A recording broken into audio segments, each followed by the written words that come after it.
네, 오늘 말씀 보겠습니다. 오늘 말씀은요, 창세기 35장 1절부터 15절까지 보겠는데요. 뒷부분은 제가 다음 시간에 또 언급하고요. 베델에 다시 올라가는 야곱의 이야기를 살펴보겠는데요. 본문으로 잡은 것은 9절부터 11절까지예요. 석절인데요. 우리 한 목소리로 한번 같이 읽어볼까요? 주보 옆면에 나와 있습니다. 9절부터 시작. 야곱이 밧단 아람에서 돌아오매 하나님이 다시 야곱에게 나타나사 그에게 복을 주시고 하나님이 그때 이르시되 네 이름이 야곱이지만은 네 이름을 다시는 야곱이라 부르지 않겠고 이스라엘이 네 이름이 되리라 하시고 그가 그의 이름을 이스라엘이라 부르시고 하나님이 그에게 이르시되 나는 전능한 하나님이라 생육하고 번성하라.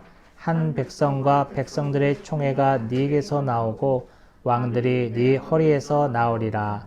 아멘. 네, 오늘 말씀은 끈질긴 엘베델이에요.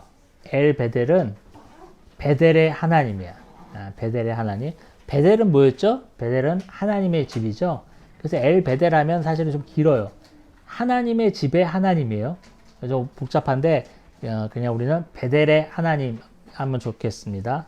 왜 끈질긴지를 한번 살펴보도록 할게요.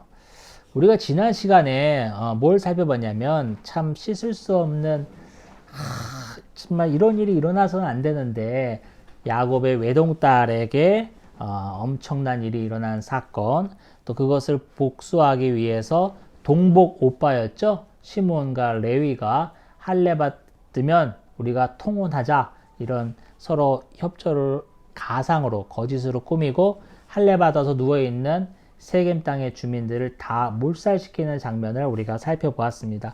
오늘은 이제 그 다음 장 35장인데요.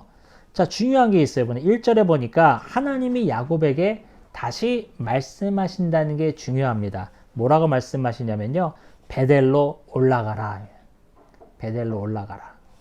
실제로 야곱이 살고 있던 밧담아람 지역보다 베델이 뭐 해발 고도가 한 300m 높다고 그래요. 300m 높다고 그러는데 그래서 올라가라 그랬는지 어쩐지 모르겠지만 올라가라 그럽니다. 그 명령을 받아요. 근데 재밌는 부분이 뭐냐면 유독 야곱은 가라, go, 가라는 말을 참 많이 듣습니다. 한번 살펴볼까요? 언제 들었냐면요. 27장에서 이제 엄마 리브가죠. 엄마와 짜고 아버지를 속여서 형을 속여서 장자 축복권을 받은 다음에 이제 형이 그걸 알게 되면 이제 동생을 칠까 무서우니까 27장에서 엄마가 그 외삼촌 라반의 집에 가 있어라. 외삼촌 라반의 집으로 가라 라는 또 말을 해요. 야곱에게. 자, 그런 일이 있은 다음에 또 다음 장 28장 1절 2절에서는요. 아버지 이삭이 야곱을 불러서 네가 장가들어야 되는데 이 땅 가나안 여자라 장가들지 말고 저기 하란 지방에 가서 외삼촌 라반의 집안에 가서 거기서 색식감을 데려와라. 글로 가라라는 또 말을 합니다. 그리고 나서 또 31장에서는요. 13절인데 20년간 외삼촌 라반의 집에서 종살이 하듯이 무임금으로 노동을 했잖아요. 노동을 한 그 야곱에게 하나님이 축복하셔서 얼룩진 것, 뭐 검게 한 거 이런 것들을 다 소유를 주셨잖아요. 그런 다음에 하나님께서 뭐라고 하냐면 베델로 가라라는 또 말씀을 하셔요. 유독 야곱은 가라라는 명령, 가라라는 말을 좀 많이 듣습니다. 그래서 오늘도 하나님이 1절에서 뭐라고요? 베델로 올라가라 그럽니다. 그런데 그래서 하는 게 뭐냐면 1절에 나와 있는 대로 하나님이 이제 명령하실 때 베델을 소개하기를 뭐라고 소개했냐면요. 뭐라고 했어요? 형 에서의 낯을 피하여 도망하던 때에 하나님께서 야곱에게 나타나셨던 데라고 이제 성경에 기술되었습니다. 여러분, 에서가 형 낯을 피해서 도망했을 때 기억나잖아요. 뭐예요? 막 형을 속여서 장자권을 가로챈 다음에 형이 가만히 있겠어요? 형은 들에서 뛰놀던 사람이고 사냥에 능한 사람인데 당장에 이놈의 새끼 이러면서 죽이려고 달려오지 가만히 있을 형이 아니잖아요. 그래서 도망갔잖아요. 그 도망가던 때에 하나님을 만났잖아요. 그 베델로 다시 올라가라고 얘기하는 거예요. 그래서 야곱이 이제 그 명령을 받고 이제 집안을 이제 정리하면서 베델로 가기 위해서 준비를 하는데, 준비 내용이 세 가지가 있어요. 세 가지가 있는데 그 밑에 있는 구절입니다. 뭐냐면 첫 번째 뭐냐면 이방 신상을 버립니다. 이방 신상을 버리고요. 두 번째는 자신을 정결하게 해요. 세 번째는 뭐냐면 의복을 바꾸어 입습니다. 옷을 갈아입는다는 거죠. 여러분, 야곱의 집안에는 우상들이 너무나 많이 있었어요.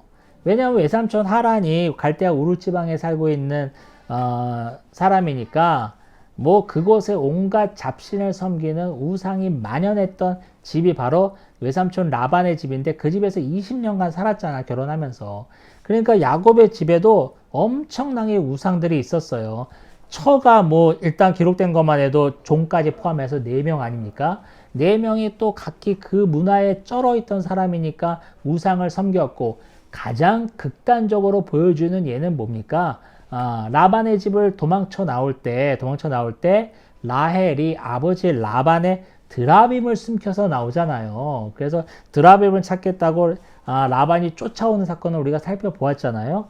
그 드라빔을 숨기는 사건, 드라빔을 갖고 있었다는 것만 해도 야곱의 가정에는 어마어마한 우상 숭배가 있었다는 것을 우리가 알 수 있습니다. 그래서 첫 번째, 베델로 올라가기 전에 해야 할 일을 선포하는데 뭐냐면요, 이방 신상을 버린다라는 게 나와 있습니다. 그리고 자신을 정결하게 하고, 하나님께 올라가서 예배드리고 제사드리기 위해서 자신을 정결하게 깨끗하게 해야 된다는 것을 야곱도 알고 있는 거죠. 하나님을 만나기 위해서 정결해야 되는 그것은요, 레위기 13장에 나와 있는데, 13장 34절에 나와 있는데요. 정결의식, 레위기에는 여러 율법이 소개되어 있지만 정결의식 혹은 정결예식이라고 하는데, 정결에 관한 규례가 많이 있어요. 그 가운데서도 이제 하나님을 만나러 갈 때 몸을 씻어라, 이런 내용이 나와 있죠. 그러면서 또 마지막은 뭐죠? 의복을 갈아입고 옷을 갈아입으라는 거예요. 옷을 갈아입으라. 옷을 갈아입으라는 것도 레위기 6장에 나와 있어요. 하나님을 만나러 갈 때 특히 이제 제사장의 레위인들의 규례에 나와 있는데, 그냥 가지 말고 옷을 갈아입고 가라, 그런 게 나와 있죠. 우리 어렸을 때만 해도, 진짜 저 초등학교 다니고 막 80년대 막 이럴 때만 해도 엄마가 헌금하라고 새 돈을 줬던 기억이 납니다. 그렇죠? 이렇게 아무 돈이나 주지 않고 그나마 엄마가 갖고 있던 돈 중에 빳빳한 것만 줘서 헌금하라고 주셨던 그 기억이 있어요. 아마 그런 기억 갖고 계신 분들 많이 있을 텐데, 옷도 되도록이면 이제 제일 깔끔하고 깨끗한 옷 입고 가고, 그래서 이제 생전 안 입다가 예배당 갈 때만 양복 입는 어르신들 되게 많았잖아요. 그렇죠? 예, 그런 것처럼. 그런 게 뭐 레위기에도 기록되어 있는데, 야곱도 알고 있었던 내용인 것 같아요. 여기서 한 가지 의심이 들어요. 뭐냐면, 목사님, 야곱은 족장시대의 사람이고 레위기는 한참 후대인 모세 시대의 모세 오경에 기록된 건데 그 차이가 엄청 납니다. 몇백 년 차이 나요. 그런데 몇백 년 후에 있는 율법의 내용을 야곱이 알고 있었습니까? 라는 질문이 있어요. 그 질문에 대해서는 제가 몇 번 설명드렸어요. 뭐죠? 족장시대의 사람이지만, 아직 율법이 주어지지 않은 시대의 사람이지만, 정확하게는 아니지만 희미하게나마 율법의 내용을 이들이 알고 있었습니다. 제가 창세기 4장 가인과 아벨의 제사 드리는 것도 설교할 때 말씀드렸어요. 가인과 아벨이 거의 최초의 인류인데, 아니 이들이 제사 지내는 거 어떻게 알았습니까? 제사 지내는 제사의 규례는 레위기에 기록되어 있는데 어떻게 알았습니까? 그때도 말씀드렸죠. 희미하게지만 이 사람들도 알고 있었어요. 그 다음에 또 창세기 8장인가요? 노아가 방주에서 나왔을 때 정결한 짐승으로 제사 드리는 장면도 나와 있어요. 이것도 마찬가지죠. 이 사람들은 뭐 야곱보다 더 한참 전의 사람들인데 이미 율법의 내용을 희미하게는 하지만 알고 있었다는 것을 우리가 알 수 있습니다. 자, 그리고 더 중요한 게 있어요. 이렇게 야곱이 베델로 올라가서 하나님께 제사 드리기 위해서 뭐 첫 번째 이방 신상을 버려라, 두 번째 자신을 정결하게 하라, 세 번째 뭐예요? 옷을 갈아입어라, 집안 식구들한테 이런 명령을 내리죠. 이 모습은요, 우리가 여태까지 살펴봤던 창세기 25장부터 이제 야곱이 등장하기 시작하는데, 야곱의 삶을 여태까지 들어봤던 것 중에 아주 생소한 분위기예요. 야곱은요, 한 번도 가장으로서 그 가정 내의 신앙적인 면이라든가 또 제사적인 면이라든가 이렇게 하자 저렇게 하자 얘기한 적이 없어요. 우리가 야곱의 내용을 살펴본 건 다 뭐였죠? 찌질한 모습 아닙니까, 여러분? 찌질한 모습. 가장 극단적인 예는 지난주에 있었던 거예요. 극단적인 예예요. 뭐예요? 딸 디나가 그런 험한 꼴을 당하고 왔는데 그 딸을 위로하기는커녕 데려오기는커녕 이들이 다시 보복을 해서 우리를 치면 어떡하나, 내가 가지고 있는 소유가 많은데 이 소유를 어떡하냐, 이름은 어떡하냐에 대해만 관심이 있었지 아비의 모습도 보이지 못했어요. 그랬던 야곱이 오늘 어떻게 됩니까? 정말 한 가정의 가장으로서, 가장은요, 이렇게 사실은 성경적으로 해석하자면 제사장적인 입장과 선지자적인 입장을 가지고 있어야 되거든요. 야곱이 최초의 이런 모습을 보였다는 게 참 또 놀라운 면입니다. 4절을 볼게요. 4절을 보니까 온 가족들이 갖고 있던 모든 신상들과 귀고리들을 다 야곱에게 주었고, 야곱은 그것을 세겜 근처 상수리 나무에 묻었습니다. 네. 어마어마한 양들이 나왔을 거예요. 그냥 신상들 잔뜩 나오고, 그 다음에 부적들 잔뜩 나오고, 붙들고 기도했던 온갖 잡것들이 잔뜩 나왔을 겁니다. 그것을 세겜 근처 상수리 나무 아래 묻었습니다. 5절이 중요해요. 5절이 뭐냐면요. 5절이 뭐냐면, 야곱은 창세기 34장에서 딸 디나의 일보다는 그곳 백성들이 나를 보복하면 어떡하냐에 대해서 관심이 많았거든요. 관심이 많았는데 5절에 보니까 어떻게 되어 있어요? 5절에 보니까 그 근방의 족속들이 야곱의 아들들을 쳐들어오지를 못했다고 오늘 본문에 나와 있잖아요. 왜 그랬을까요? 소문이 쫙 퍼진 거야, 그 사이에. 야곱이라는 사람이 있는데 그 아들이 어쩌저쩌고 해가지고 세겜 땅에 있는 하몰이었죠. 추장 하몰의 모든 백성들과 사람들을 다 모조리 싹 죽이고 살아있는 것들은 다 포로로 잡아갔다는 소문이 났을까 안 났을까? 났죠. 이미 소문이 쫙 퍼졌어요. 그래서 그 근방에 있는 족속들은 사시나무 떨듯이 벌벌 떨고 있습니다. 하나님은 이런 야곱을 보호하신다는 거에 참 큰 의미가 있어요. 여러분, 야곱이 우리가 살펴봤지만 여러분, 하나님의 보호를 받을 만한 인물입니까? 아니에요. 야곱은요, 정말 부끄러운 것들만 잔뜩 있어요. 처음 스타트가 벌써, 뭐예요? 형한테 지지 않으려고 형의 발꿈치를 잡고 태어났다고 해서 발꿈치에 해당되는 히브리어 야코프, 야곱의 이름이 붙은 거 아니에요. 거기서부터 시작해가지고 팥죽 사건, 그 다음에 아버지 속여가지고 장자 축복권 뺏은 사건, 그랬더니만 더 한 수 더 뜨는 라반에게 속아서 종살이한 사건, 그 다음에 또 딸 디나 사건. 여러분, 야곱은요, 우리가 쭉 살펴보았지만 이렇게 하나님의 보호하심을 받을 만한 존재가 못 됩니다. 이건 뭐예요? 하나님의 전적인 은혜입니다. 야곱을 축복하기로 작정하신 하나님의 은혜인 거예요. 야곱만 그럴까요? 아니에요. 저와 여러분도 마찬가지예요. 야곱의 인생을 제가 살펴보면서 야곱 같은 인생이 바로 나의 인생이구나 라는 생각을 많이 합니다. 부끄러움 많고, 부끄러울 거 많고, 흠 많고, 점 많고, 죄 많은 인생, 우리가 야곱보다 나은 거 없어요.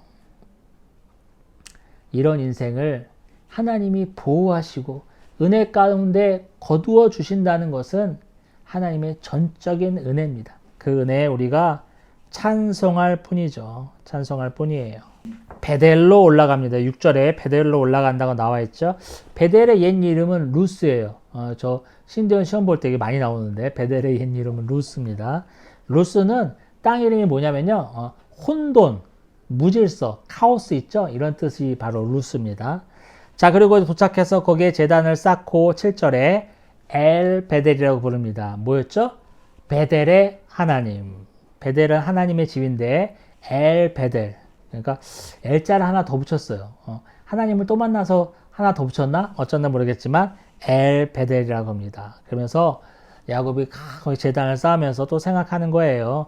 형의 낯을 피할 때에 하나님이 거기서 나를 만나 주셨구나 라는 그 회상에 잠기고 감격에 잠깁니다. 네. 그리고 8절이요. 좀 생뚱맞은데요. 리브가의 유모. 리브가도 아니고 리브가가 누구죠? 야곱의 어머니죠. 엄마. 이삭의 아내. 리브가가 죽은 것도 아니고 리브가의 유모 드보라가 죽은 것이 기술되어 있어요. 이건 참 좀 희한한 장면입니다. 왜냐하면 사실 성경에는요. 리브가의 죽음도 나타나 있지 않아요.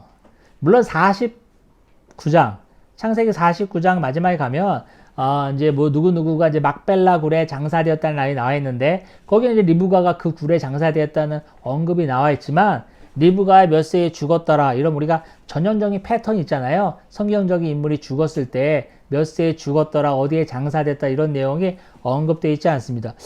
근데 정작 리브가의 죽음이 언급되어 있지 않는데 왜 리브가의 종의 죽음이 언급되어 있을까? 여러 가지가 있는데 제가 봐도 좀 설득력이 많이 없어요. 9절에 보니까 오늘 본문이잖아요. 본문인데 야곱이 돌아와서 그곳에서 제사를 지내는 그 야곱에게 하나님이 복을 주십니다. 복을 주셔요. 복을 주시는데 우리가 복의 내용을 한번 살펴볼게요. 복의 내용을 살펴보는데 10절 보겠습니다. 10절 보니까 첫 번째 뭐였죠? 이름을 바꿔주신다는. 이름은 32장에 바꿔졌는데 야복 강가에서 하나님과 씨름하면서 바꿔졌는데 제가 보기에는 다시 상기시키는 게 아닌가 싶어요. 여러분 제가 이름이 바뀐다는 의미는 뭐라고 했어요? 그 전 존재가 바뀐다는 거예요. 그냥 안성빈이 안현빈 이렇게 바뀐다는 게 아니라 여러분 전 존재가 바뀌는 거예요. 근데 그거는 제가 창세기 2장 아담이 생물들의 이름을 붙일 때도 말씀드렸죠. 또 창세기 17장 아브라함의 이름이 아브라함으로 바뀔 때도 말씀드렸죠. 그런데 여러분 이게 야곱이 전 존재가 바뀌지 않은 것 같아요. 야복 강가에서 엄청 씨름하면서 하나님을 만나는 것 정도가 아니라 하나님과 붙들고 늘어지면서 씨름을 했던 야곱, 하나님이 직접 하나님과 겨루어 이겼다라는 뜻의 이스라엘로 계명을 해 주셨는데도 불구하고 그 이후의 삶을 봤을 때 야곱은요 그 이름에 걸맞는 삶을 살지 못했습니다. 부끄러운 모습 우리가 계속 살펴보았죠. 그런 모습으로 살고 있는 야곱을 다시 불러주셔서 네 이름을 야곱이라 부르지 말고 이스라엘이라 하겠다라고 다시 명명해 주시는 거예요. 그래서 어떻게 보면 야곱의 정체성, 이름이 바뀐 정체성. 너 이름 바뀌었는데도 그대로 살고 있잖아. 다시 이름을 바꿔주겠다. 다시 네 이름을 불러주겠다는 의미가 아닌가 싶어요. 네가 이렇게 살아서는 안 된다. 야곱의 이름이 이스라엘로 바뀌었는데도 계속 그렇게 찌질한 모습, 자기 딸보다는 내가 갖고 있는 소유가 소중하게 생각하는 정말 짐승만도 못하는 짐승은 얼마나 자기 새끼 아껴요. 근데 아비 같지도 않은 이 모습을 갖고 있는 야곱을 더 이상 그렇게 살지 말아라. 다시 한번 명명해 주시면서 깨우쳐 주시는 장면이 아닌가 싶어요. 우리의 모습입니다. 여러분, 우리 거듭났다고 하면서 또 성도라고 하면서 집사라고 하면서 장로라고 하면서 목사라고 하면서 뭐가 바뀌었어요? 제가 지난주 2주 연속으로 설교했잖아요. 사람 안 변합니다. 변하면 좋겠는데 안 변해요. 이런 부끄러운 모습 뿐이잖아요. 그런 모습에 하나님 뭐라고요? 다시 불러주시는 거예요. 다시 불러주셔서 이름까지 바꿔주시는 거예요. 이게 바로 하나님의 은혜입니다. 그리고 두 번째 뭐냐면 11절에 보니까 축복 내용 두 번째는 생육하고 번성하라라고 말씀해 주십니다. 야곱이 생육하고 번성하라는 축복을 다시 받게 돼요.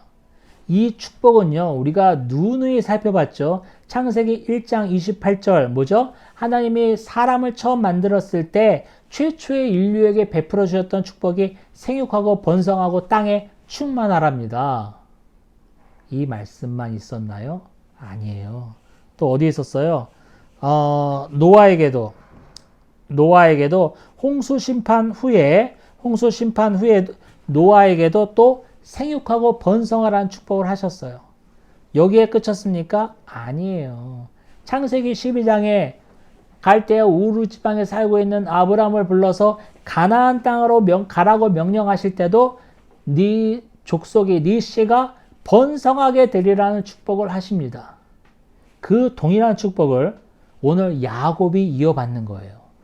이 축복은요, 생육하고 번성하라는 축복은 어느 날 하루아침에 어디서 뚝 떨어진 축복이 아니라 창세기 1장 최초의 인류에서부터 시작돼서 노아와 아브라함에 이르기까지 하나님이 계속 대표적인 인류에게 축복하셨던 내용을 야곱이 그대로 받고 있는 거예요. 얼마나 영광입니까? 야곱은 내가 앞만 살펴봐도 이런 영광스러운 축복을 받을 만한 존재가 못 돼요. 이 부끄러운 인생 야곱이 감히 아담과 노아와 아브라함이나 받던 축복을 이어서 받고 있어요. 이건 뭘 의미하죠? 우리도, 저와 여러분도 부끄러운 인생이지만, 죄 많은 인생이지만 아담과 노아와 아브라함과 야곱이 받았던 축복을 그대로 이어받는 의미를 갖고 있는 겁니다. 아멘. 자, 그렇게 해서 이제 그런 엄청난 축복을 받아요. 그랬더니만 뭐예요? 또 너 허리를 통해서, 허리는 우리가 이제 그 원어적으로 보면 이제 생식기, 남자의 그런 거라고 제가 몇 번 말씀드렸죠. 그걸 통해서 뭐예요?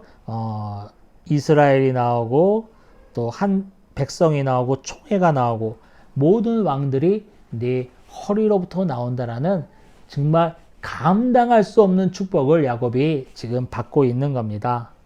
그래서 이제 야곱이 그 땅에 이제 제사를 지내는데요. 13절에 하나님이 마음껏 축복하신 다음에 하늘로 올라가시고요.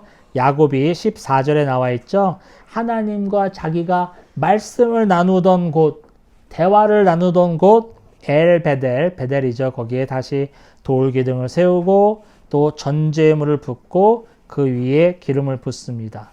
이 전제물을 붓는다라는 표현이 창세기 여기서 처음 등장합니다. 전제는 뭐죠? 전제는 제사의 종류가 여러 가지가 있는데 전제는 뭐냐면요. 기름, 향유 같은 거를 이렇게 부어서 드리는 제사인데 창세기 이 부분이 처음 언급된다는 거 우리가 알면 좋겠어요. 그리고 15절 하나님이 자기와 말씀하시던 곳에 이름을 베델이라 불렀더라. 여러분 여기가 오늘 본문의 맛끝이에요. 근데 저는요 여기서 드리고 싶은 말씀은 뭐냐면 우리가 초점을 바꿨으면 좋겠어요. 많은 사람들은 설교를 이 본문을 들을 때 베델로 올라가기 위해서 야곱이 모든 가족들에게 명령하여서 모든 이방 신상을 버리고 또 정결하게 하고 그 다음에 또 의복을 갈아입고 올라가자 명령하셨던 정말 멋진 그런 가장의 모습을 보였던 것을 우리가 초점을 맞추면서 우리도 하나님께 돌아가기 위해서 뭐뭐 하자 이렇게 맞추는데 사실은요, 이 본문은요, 그걸 설명하기 위해서인 게 아니라 1절이 중요해요. 뭐예요? 누가 가라고 했어요? 하나님이 가라고 했어요. 야곱은요, 지금 세겜 땅에서 사실 딸 디나가 그런 일 당하기 전에 그 앞장에는 어떤 일이 있었잖아요? 어디서냐면은 세겜 땅에 그 밭을 삽니다. 그렇죠? 하몰에게서 밭을 사요. 100크시타를 주고 사잖아요. 그 의미는 뭐야? 거기에 거주하겠다는 거예요. 거주하면 안 되지. 하나님은 어디라고 그랬죠? 베델로 올라가라고 그랬는데 거기 땅에 거주하겠다는 거 보니까 좋은 거야, 그 땅이. 그러다가 어떤 사단이 났어요. 딸 디나에게 그 사달이 난 거 아니에요. 그런데도 안 올라가고 있어요. 그런 야곱이에요. 그런 야곱에게 하나님이 나타나셔서 가라고 명령하신 거예요. 저는 이 야곱의 모든 행위가 일어나게끔 한 주체 누구예요? 하나님. 그 하나님께 초점을 맞추고 싶어요. 가만히 있으면 야곱이 올라갔을까? 안 올라갑니다. 딸 디나한테도 그런 일 당했는데도 그냥 뿌리박고 있는 거 봐. 올라갈 위인인가요? 아니야. 우리랑 똑같아요. 저와 여러분이 똑같아요. 우리는요, 가만히 있으면 우리 안에서 나오는 건 죄밖에 없어요. 하나님을 위해서 선한 것, 하나님을 위해서 뭐 신앙적인 거, 믿음적인 거, 모든 거 이런 거 절대 안 나와. 제가 신대원 3년 다니면서 뼈저리게 배운 건 단 한 가지예요. 인간은 전적으로 타락했다. 칼빈의 교리, 제일 처음에 인간의 전적 타락이거든요. 제가 언제 한번 그것도 설교해야 되겠네. 이게 정말 맞아요. 성경은 계속해서 이걸 설명하고 있어요. 인간은 전적으로 타락했기 때문에 내가 암만 노력해도 안 되기 때문에 뭐라고요? 예수 그리스도의 은혜로 말미암아 구원을 받아야 된다라고 써 있는 게 바로 성경이에요. 야곱의 인생을 보세요. 이 인생이 하나님으로부터 그런 어마어마한 축복을 받을 만한 인생입니까? 이 인생, 이 허리에서 예수 그리스도가 나올 그 가계를 이을 선조가 될 만한 축복을 받을 위인입니까? 아니에요. 절대 그렇지 않아요. 저와 여러분의 모습입니다. 아무 자랑 없고 공로 없고 정말 하나님께 내놓을 수 있는 거는 내 죄밖에 없어. 이런 인생을 하나님이 선택하시고 야곱을 택하신 것처럼 선택하시고 축복하시고 이끌어 나가신 것 뿐입니다. 우리는 그 은혜에 감사해야 돼요. 다른 거 없습니다. 야곱 인생을 통해서 살펴봤잖아요. 이렇게 몇 번 했는데도 변하지 않으면 제가 하나님이라면은 야곱 안 쓰겠어. 왜 안 되겠다. 몇 번 했는데 안 되겠네. 갈아탈 것 같아. 형 에서로 갈아탈 것 같아. 그렇지만 하나님이 끈질기게 야곱을 야단쳐 가면서 이끌어 가면서 베델까지 끌고 오셨잖아요. 그래서 오늘 제목이 끈질긴 엘 베델입니다. 뭐죠? 끈질긴 베델의 하나님이에요. 하나님은 저와 여러분을 절대로 놓지 않으십니다. 저와 여러분을 절대로 포기하지 않으십니다. 우리가 잘나서 하나님 말씀 잘 들어서 신앙생활 열심히 해서 그런 게 아니라 부끄러우고 죄 많은 모습이지만 하나님이 우리를, 저와 여러분을 그냥 구원하시기로 정하셨어요. 그분의 말씀을 그분 스스로 신실히 지켜나가시기 때문에 우리를 포기하지 않으시는 거예요. 엘 베델의 하나님을 찬양합니다. 아멘.